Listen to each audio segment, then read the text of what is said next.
నమస్కారం. నా పేరు శ్రీరామ్ శర్మ. ఒక కొడుకు వృద్ధాప్యంలో ఉన్న తండ్రి స్థిరాస్తిని లాగేసుకున్నాడు. తీసుకున్న తర్వాత ఆయన బాగోగులు చూడడం మానేశాడు. తిండి పెట్టట్లేదు, ఎంత రిక్వెస్ట్ చేసినా దగ్గరికి రానియట్లేదు.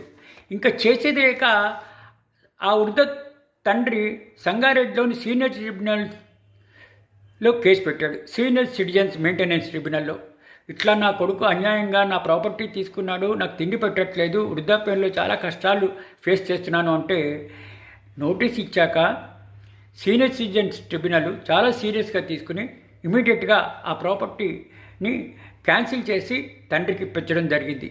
ఇది సీనియర్ సిటిజన్స్ మెయింటెనెన్స్ యాక్ట్ అనుసరించి.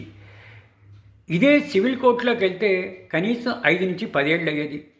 ఈ ట్రిబ్యునల్లో ₹1 ఖర్చు లేదు, కోర్టు ఫీజు లేదు, అడ్వకేట్ ఫీజు లేదు.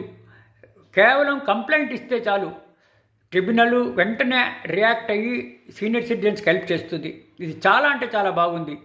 దీన్ని బట్టి మనకు తెలిసేది ఏంటంటే సీనియర్ సిటిజన్స్ అన్యాయం జరిగితే ఇట్లా ట్రిబ్యునల్ అప్రోచ్ అవ్వండి, అనవసరంగా కోర్టులలో హైకోర్టులో కానీ సివిల్ కోర్టులో కానీ కేసులు ఫైల్ చేయకండి అని దీని ద్వారా మనకు ఒకసారి తెలుస్తుంది.